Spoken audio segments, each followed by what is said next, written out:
শীষ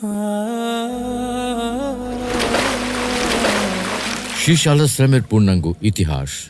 তিনি কি জান্নাতের হুর বিয়ে করেছিলেন? আসসালামু আলাইকুম ওয়া রাহমাতুল্লাহ। প্রিয় দর্শক, আজকে আমরা আদম আলাইহিসসালামের পুত্র শীষ আলাইহিসসালামের পূর্ণাঙ্গ ইতিহাস নিয়ে আলোচনা করব।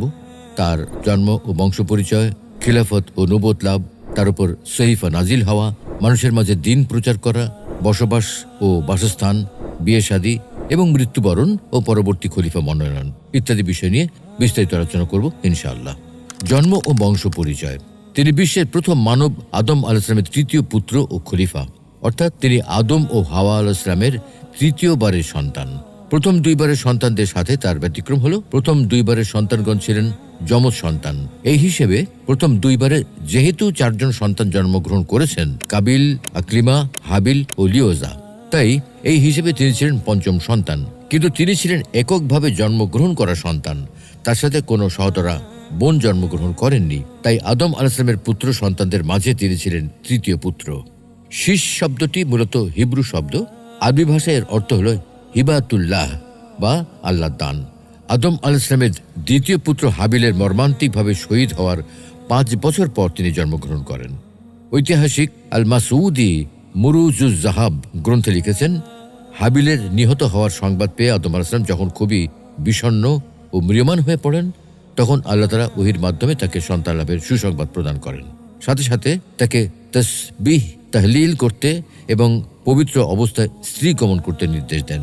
এভাবে আদম আলাইহিসসালাম যখন পুত্রশোকের কাতরতা নিয়ে আল্লাহর নির্দেশ মেনে ইবাদত বন্দেগী করতে থাকেন, তখন নির্দেশনা মেনে চলাকালীন সময় হাওয়া আলাইহিসসালাম গর্ভবতী হন এবং তার মুখমণ্ডলে নূরের ঝলক দেখা যায়। অবশেষে তিনি অতিশয় সুশ্রী ও চরিত্রবান এক সন্তানের জন্ম দেন। আদম আলাইহিসসালাম তার এই পুত্রের জন্মকে আল্লাহর দান রূপে গণ্য করেন, তাই তার নাম রাখেন শীষ, হিবাতুল্লাহ বা আল্লাহর দান। খিলাফত ও নবুয়ত লাভ। কোনো বর্ণনা মতে আদম আলাইহিসসালামের বয়স যখন 130 অথবা 135 বছর, তখন এই শীষ আলাইহিসসালামের জন্ম হয়। কোনো কোনো বর্ণনায় একথা পাওয়া যায় যে শীষ আলাইহিসসালাম ছিলেন খুবই আল্লাহভীরু, বিচক্ষণ ও বুদ্ধিমান এবং আদম আলাইহিসসালামের খুবই পছন্দের পাত্র। তাই পিতা আদম আলাইহিসসালামের মৃত্যুর সময় তার পুত্র কন্যাদের ডেকে ওসিয়ত করেন শীষ আলাইহিসসালামকে তার মৃত্যুর পর পরিবারের প্রধান ও খলিফা হিসেবে ঘোষণা করেন। আদম আলাইহিসসালাম তাকে দিন রাতের হিসাব এবং এই সময়ে ইবাদত শিক্ষা দেন। পরবর্তীকালে নূহ আলাইহিসসালামের সময় সংঘটিতব্য মহাপ্লাবন সম্পর্কেও তাকে অবহিত করেন। ইমাম হালাবির বর্ণনা মতে আদম আলাইহিসসালাম পুত্র শীষ আলাইহিসসালামকে যে ওসিয়ত করে যান তা লিখিত আকারে তার নিকট প্রদান করেন। কাবিলের বংশধরদের কাছে সেটা গোপন রাখারও নির্দেশ দেন। আদম আলাইহিসসালামের ওসিয়ত অনুযায়ী তার ইন্তেকালের পর শাসন ক্ষমতা শীষ আলাইহিসসালামের উপর অর্পিত হয়। তিনি জনগণের মধ্যে শাসন পরিচালনা করেন এবং পিতার ও নিজের প্রতি নাজিলকৃত সহিফা অনুযায়ী শরিয়ত চালু করেন। অবশ্য কুরআনুল কারিমে শীষ আলাইহিসসালামের নবুয়ত বা শীষ আলাইহিসসালাম সংক্রান্ত অন্য কোনো বিষয়ের কোনো উল্লেখ নেই। তার নবুয়তের কথা আবু যার রাদিয়াল্লাহু আনহু সূত্রে বর্ণিত একটি হাদিস হতে জানা যায়। হাদিসটি ইবনু হিব্বান রাহমাতুল্লাহি আলাইহি তার গ্রন্থে বর্ণনা করেছেন। তাতে রয়েছে রাসূলুল্লাহ সাল্লাল্লাহু আলাইহি ওয়াসাল্লাম হতে বর্ণিত, আল্লাহ তাআলা 100 সহিফা ও 4টি কিতাব অবতীর্ণ করেন, যার মধ্যে 50টি সহিফা শীষ আলাইহিসসালামের উপর নাজিল করেন। তবে এখানে একটা বিষয় উল্লেখ করা প্রয়োজন, যে সকল ইতিহাসবিদ শীষ আলাইহিসসালামকে নবী হিসেবে গণ্য করেন তাদের দলিল হলো ইবনু হিব্বান রাহমাতুল্লাহি আলাইহির গ্রন্থের উক্ত বর্ণনা। তবে অনেকে ঐতিহাসিক শীষ আলাইহিসসালামকে নবী মনে করেন না। তাদের মতে শীষ আলাইহিসসালাম আদম আলাইহিসসালামের প্রিয় পুত্র এবং আদম আলাইহিসসালামের পর পরিবারের প্রধান মনোনীত হলেও তিনি নবী ছিলেন না, কারণ এ বিষয়ে কোনো বলিষ্ঠ প্রমাণ পাওয়া যায় না। তাছাড়া আধুনিক কালের প্রখ্যাত হাদিস বিশারদ আলবানী রহমতুল্লাহি আলাইহি ইবনুল হিব্বান রহমতুল্লাহি আলাইহির গ্রন্থের উক্ত বর্ণনাকে জয়ীফ বা দুর্বল বলে আখ্যায়িত করেছেন। মানুষের মাঝে দ্বীন প্রচার। শীষ আলাইহিসসালাম নিজের ও কাবিলের বংশধরদের মধ্যে আল্লাহর একত্বের দাওয়াত দিতেন। তিনি তাদেরকে সত্য পথ প্রদর্শন করেন এবং নেক কাজের জন্য উদ্বুদ্ধ করেন। এই সময় লোকজন 2 ভাগে বিভক্ত হয়ে যায়। একদল তার অনুসরণ ও আনুগত্য করে এবং অপর দল কাবিলের বংশধরদের আনুগত্য করে। কাবিলের বংশধরদের কিছু অংশ শীষ আলাইহিসসালামের দাওয়াতে সৎপথ প্রাপ্ত হয়, কিন্তু অন্যরা অবাধ্যতার উপর অটল থাকে। কোনো বর্ণনায় পাওয়া যায় সেই সময় কিছু মানুষ আল্লাহর ইবাদত করার পরিবর্তে অগ্নি পূজা করত, যা কাবিলের জীবদ্দশাতেই শুরু হয়েছিল। ইমাম সালাবি বর্ণনা করেন, হাবিলকে হত্যার পর কাবিল ভয়ে ইয়ামান চলে যায় ইবলিস সেখানে গিয়ে তাকে বলে, তুমি কি জানো আগুন কেন হাবিলের কোরবানি জ্বালিয়ে দিয়েছিল? কারণ হাবিল আগুনের সেবা ও উপাসনা করত। সুতরাং তুমি তোমার ও তোমার পরবর্তী বংশধরদের জন্য একটি ঘর নির্মাণ করো এবং সেখানে অগ্নি পূজার ব্যবস্থা করো। এটা শুনে কাবিল পূজা বা আরাধনার জন্য গৃহ নির্মাণ করে এবং আগুনের উপাসনা করতে শুরু করে। পৃথিবীতে সেই থেকেই মূলত অগ্নি পূজার সূচনা। কোনো কোনো ঐতিহাসিক বলেন শীষ আলাইহিস সালামের সময়ও কাবিলের কিছু বংশধর অগ্নি পূজায় লিপ্ত ছিল, আর যারা শীষ আলাইহিস সালামের আনুগত্য করেছিল তারাও পরবর্তীতে শীষ আলাইহিস সালামের ইন্তেকালের পর পথভ্রষ্ট হয়ে যায়। এই কওমকেই সঠিক পথে সন্ধান দেওয়ার জন্য শীষ আলাইহিস সালামের পঞ্চম অধস্তন পুরুষ আখনুখ তথা ইদ্রিস আলাইহিস সালামকে নবী রূপে প্রেরণ করা হয়। বসবাস ও বাসস্থান। এনসাইক্লোপিডিয়া অব ইসলাম এর নিবন্ধকার C.L. হার্ট এর বর্ণনা মতে শীষ আলাইহিস সালাম জীবনের অধিকাংশ সময় সিরিয়ায় কাটান। একই বর্ণনায় সেখানে তিনি জন্মগ্রহণ করেছিলেন বলে উল্লেখ করা হয়েছে। কিন্তু মুসলিম ঐতিহাসিকদের মতো এই বর্ণনা একেবারেই অমূলক ও ভিত্তিহীন। কারণ শীষ আলাইহিস সালাম পিতার প্রিয়তম পুত্র ছিলেন, তাই তিনি সর্বদা আদম আলাইহিস সালামের সান্নিধ্যে থেকে তার খিদমত করেন বলে প্রমাণ পাওয়া যায়। যেমন কোনো প্রাচীন বর্ণনা মতে একবার আদম আলাইহিস সালাম অসুস্থ হয়ে যান। অসুখের সময় তার জান্নাতের ফল খেতে ইচ্ছে করে।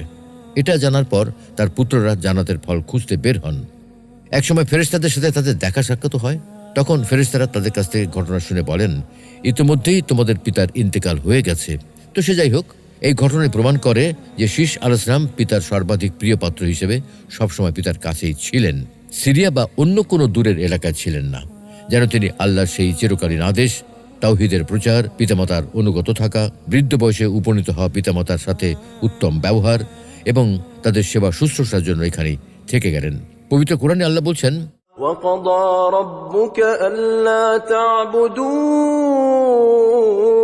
إِلَّا إِيَّاهُ وَبِالْوَالِدَيْنِ إِحْسَانًا।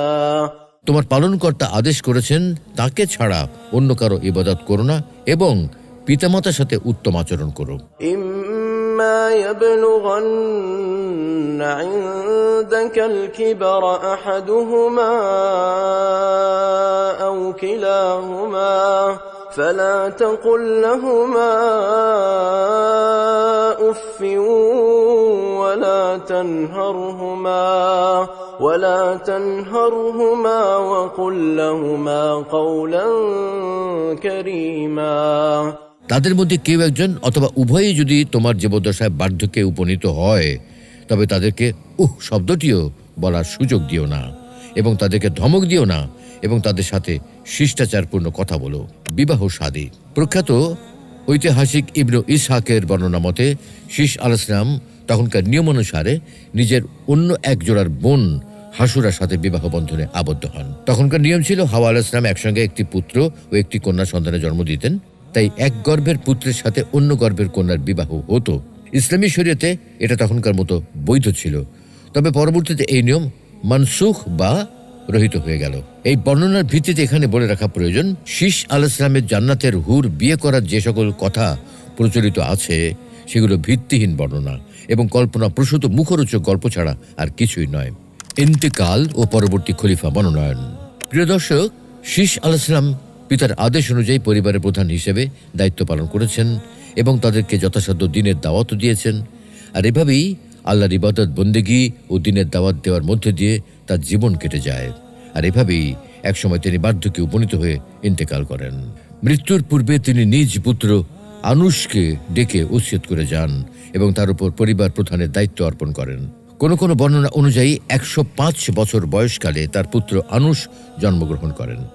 আনুশ ছাড়াও তার আরও বেশ কয়েকজন পুত্রকন্যা ছিল, কিন্তু ইতিহাস ও সিরাত গ্রন্থসমূহে তাদের নাম পরিচয় পাওয়া যায় না।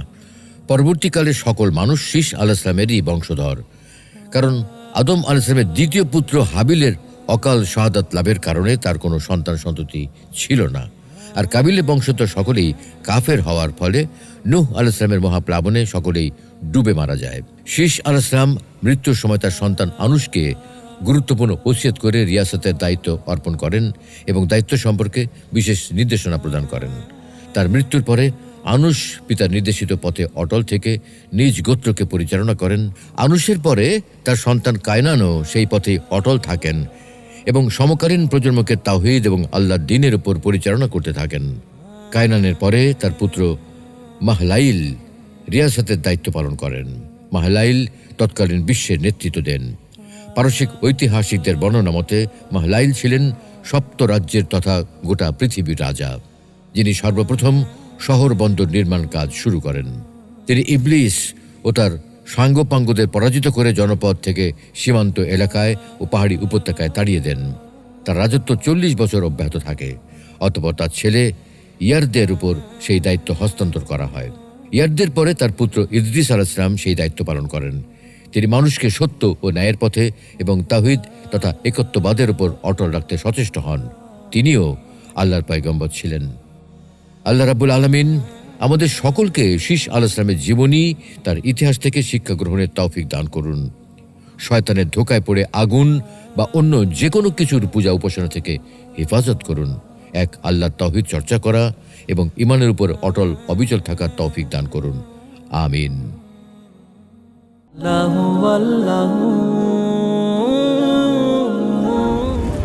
মহাবিশ্ব সৃষ্টির পূর্বে আল্লাহ কি করতেন? কবরের আযাব কি শুধু আত্মার উপরে হবে? ওগো কমলি ওয়ালা নবী সাল্লে আলা। দোয়া কি মানুষের ভাগ্য পরিবর্তন করতে পারে? লা ইলাহা ইল্লাল্লাহ। কোরআন ও হাদিসের আলোকে জীবন গড়ুন। ইসলাম অ্যান্ড লাইফের সাথেই থাকুন।